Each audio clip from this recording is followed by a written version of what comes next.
ഇന്നത്തെ കാലത്ത് നമ്മളുടെ എല്ലാ ജീവിതശൈലി രോഗങ്ങളെടുത്ത് നോക്കിക്കഴിഞ്ഞാൽ അതിൽ ഏറ്റവും മുന്നിട്ട് നിൽക്കുന്നത് ഏറ്റവും വലിയൊരു ക്യാൻസർ കഴിഞ്ഞുള്ളൊരു കില്ലർ ഡിസീസ് എന്ന് പറഞ്ഞ് നിൽക്കുന്നത് ഡയബറ്റിസ് ആണ്.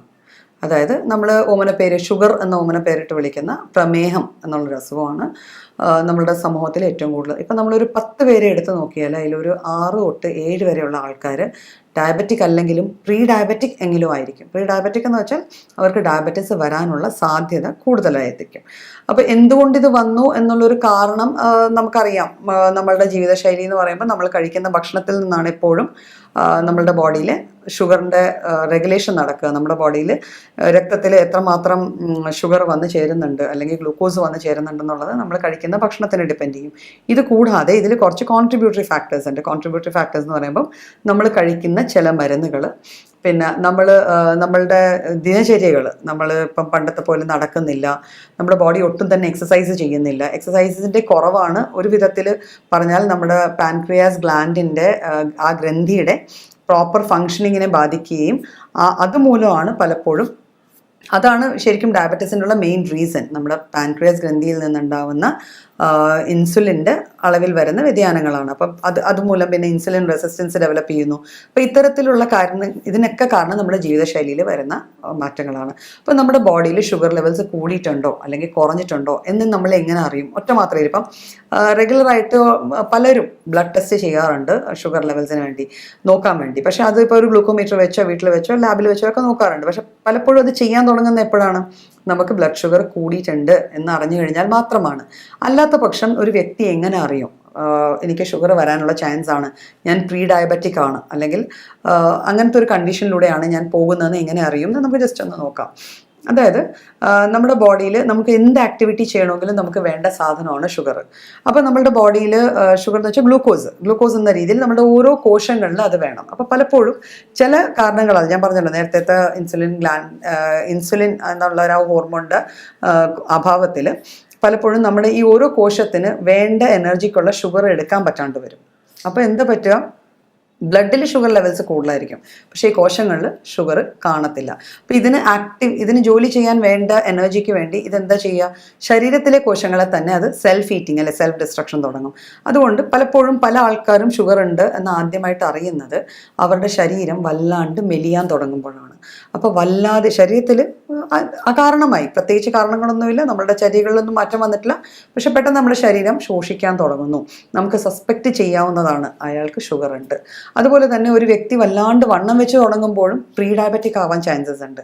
അതായത് ഡയബറ്റീസിനുള്ള മുൻകൂട്ടിയുള്ള ഒരു ലക്ഷണമാണ് അമിതമായി വണ്ണം വെച്ച് പോരുക. അപ്പോൾ അമിതമായ വണ്ണം പലപ്പോഴും ഡയബറ്റീസിലേക്ക് ലീഡ് ചെയ്യാനുള്ളൊരു സാധ്യതയാണ്. അതുപോലെ തന്നെ പെട്ടെന്ന് ഉണ്ടാവുന്ന വെയിറ്റ് ലോസ്. ഇതുകൂടാതെ നമുക്ക് വല്ലാതെ ക്ഷീണം തോന്നുക, വല്ലാത്തൊരു ക്ഷീണം, എപ്പോഴും ഉറക്കം വരിക, ഒരു ജോലി രാവിലെ തീരുമാനിക്കും ഞാൻ ഇന്നതൊക്കെ ചെയ്യുമെന്ന് തീരുമാനിക്കും, പക്ഷെ അത് ചെയ്ത് തീർക്കാൻ പറ്റാത്തൊരവസ്ഥ വരിക, എന്തെങ്കിലും വളരെ എന്താ പറയുക ആവേശകരമായി എന്തെങ്കിലും ഒരു ഫിസിക്കൽ ആക്ടിവിറ്റി ചെയ്തുകൊണ്ടിരിക്കുമ്പം പെട്ടെന്ന് ബ്ലാക്ക് ഔട്ട്സ് വന്നതുപോലെ മുന്നോട്ട് പോകാൻ പെട്ടെന്ന് തല കറങ്ങുന്നു അല്ലെങ്കിൽ കുഴഞ്ഞു വീഴുന്നു, അങ്ങനത്തെ ഒരു അവസ്ഥ വരിക. അത് യൂഷ്വലി ഡയബറ്റിക് ഉള്ള ആൾക്കാർക്ക് പോലും, അതായത് ബ്ലഡ് ഷുഗർ കൂടുതലാണെങ്കിലും കോശങ്ങളിലേക്ക് ഷുഗർ എടുക്കാൻ പറ്റാത്തത് കൊണ്ട് ഉണ്ടാവുന്ന ഒരു എന്താ പറയുക ഒരു ഫെയിൻറ്റിങ് എപ്പിസോഡാകാം. അല്ലാതെ ഡയബറ്റീസ് എന്താ പറയുക മാനേജ് ചെയ്യാൻ മെഡിസിൻസ് കഴിച്ചു കഴിഞ്ഞിട്ട് അത് കഴിഞ്ഞ് ചെയ്യുന്ന എക്സസൈസിൽ ബ്ലഡ് ഗ്ലൂക്കോസ് പെട്ടെന്ന് ഡൗൺ ആയിട്ട് ഒരു ഹൈപ്പോഗ്ലൈസീമിക് കണ്ടീഷൻ, ബ്ലഡിൽ ഷുഗർ തീരെ കുറഞ്ഞിട്ടുണ്ടാവുന്ന ഒരു കണ്ടീഷനും വരാം. അപ്പോൾ അത്തരത്തിൽ പെട്ടെന്ന് ഒരു ഫെയിൻറ്റിങ് എപ്പിസോഡ്സ് ഉണ്ടാവാം, പെട്ടെന്ന് ബ്ലാക്ക് ഔട്ട്സ് പോലെ തോന്നാം. ബ്ലാക്ക് ഔട്ട്സ് എന്ന് വെച്ചാൽ പെട്ടെന്ന് ഒരു ഓർമ്മ കിട്ടുന്നില്ല, എന്താ സംഭവിച്ചതെന്ന് അറിയുന്നില്ല, കുഴഞ്ഞു വീഴാനുള്ളൊരു സാധ്യത ആൾ കാണിച്ചെന്നിരിക്കാം. അപ്പോൾ അത് രക്തത്തിലെ ഷുഗർ അപ്പം തന്നെ ടെസ്റ്റ് ചെയ്താൽ നമുക്ക് അറിയാൻ പറ്റും. പിന്നെ ചുണ്ടും നാക്കും വായും ഒക്കെ ഉണങ്ങി വരിക, വെള്ളം കുടിക്കാനുള്ള ഭയങ്കര ഒരു ആവേശം, ഓവറായിട്ടൊരു ദാഹം, അതിന് നമ്മൾ പോളിഡിപ്സിയ എന്ന് പറയുക, വീണ്ടും വീണ്ടും വെള്ളം കുറച്ച് കുടിച്ചാലും പോരാ എന്നുള്ളൊരു ഫീല് വരിക, അത് ഒരു പ്രീ ഡയബറ്റിക്കിൻ്റെ ലക്ഷണമാകാം. ഒരു ഷുഗർ വരാനുള്ള സാധ്യതയുള്ളൊരു പേഷ്യൻറ്റിലോ അല്ലെങ്കിൽ നല്ലപോലെ ഷുഗർ ഉണ്ട് പക്ഷേ ഡയഗ്നോസ് ചെയ്തിട്ടില്ല ആ ഒരു കണ്ടീഷനിൽ വരാവുന്ന ഒരു ലക്ഷണമാണ്. പിന്നെ അമിതമായ വിശപ്പ്, എന്തിന് കഴിക്കുന്നു അല്ലെങ്കിൽ എന്ത് കഴിക്കുന്നു എന്നറിയാൻ മേലാതെ കഴിക്കാനുള്ളൊരു ആവേശം, എന്തെങ്കിലും എപ്പോഴും കഴിച്ചുകൊണ്ടിരിക്കുക, എന്തെങ്കിലും കഴിച്ചില്ലെങ്കിൽ അപ്പം തന്നെ ക്ഷീണം തോന്നുക, തളർച്ച തോന്നുക, അങ്ങനെ തോന്നുന്നതും ഷുഗറിൻ്റെ ഒരു ലക്ഷണമാണ്.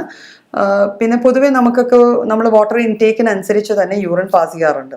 പക്ഷേ ഈ ഷുഗർ പേഷ്യൻസിൽ അല്ലെങ്കിൽ ഷുഗർ വരാൻ ചാൻസ് ഉള്ള പേഷ്യൻസിൽ നമ്മൾ കാണുന്ന ഒരു പ്രത്യേകതയാണ് അവർക്ക് യൂറിയ എന്ന് പറഞ്ഞൊരു സംഭവം. അതായത് പലപ്പോഴായിട്ട് യൂറിൻ പാസ് ചെയ്യാൻ പോകുന്ന ഒരു ഏർജ് ഫീൽ ചെയ്യും. എപ്പോഴും യൂറിൻ പാസ് ചെയ്യണമെന്നൊരു തോന്നൽ വരും.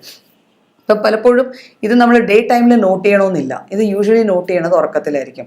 സാധാരണ ഉറങ്ങുന്ന ഒരു മനുഷ്യൻ ഒരു പ്രാവശ്യമോ ആയിരിക്കും രാത്രി എഴുന്നേറ്റ് ടോയ്ലറ്റ് അറ്റൻഡ് ചെയ്യണത്, അല്ലെ യൂറിൻ പാസ് ചെയ്യാനായിട്ട് പോകുന്നത്. പക്ഷേ ഈ ഷുഗർ വന്നൊരു പേഷ്യൻ്റ് അല്ലെങ്കിൽ ഷുഗർ വരാൻ പോകുന്ന ഒരു പേഷ്യൻ്റെ ടെൻഡൻസി എന്ന് വെച്ചാൽ ഇടയ്ക്കിടയ്ക്ക് പല പ്രാവശ്യമായിട്ട് എഴുന്നേറ്റ് യൂറിൻ പാസ് ചെയ്യാൻ പോകും. അപ്പോൾ ഉറക്കം ശരിയാവുന്നില്ല, അടുത്ത ദിവസം അതിൻ്റേതായ ഒരു ക്ഷീണം.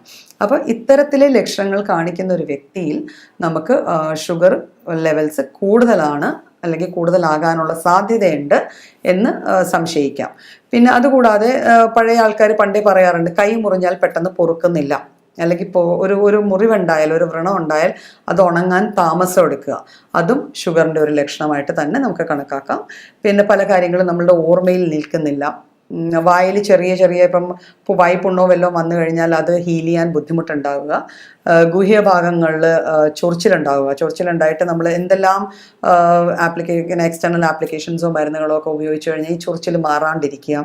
സ്കിന്നിൽ ഇച്ചിങ്ങും ലീഷൻസും ചൊറിച്ചിലും അങ്ങനത്തെ ലീഷൻസും ഒക്കെ വരുന്നത് പലപ്പോഴും ഷുഗറുമായിട്ട് ബന്ധപ്പെട്ടതായിരിക്കും. അത് ചെക്ക് ചെയ്യാൻ നമ്മൾ ഷുഗർ ചെക്ക് ചെയ്യുമ്പോഴായിരിക്കും അറിയുന്നത്, ബ്ലഡ് ഷുഗർ നോക്കുമ്പോഴാണ് അറിയുന്നത് ഇയാൾ ഡയബറ്റിക് ആണെന്ന്.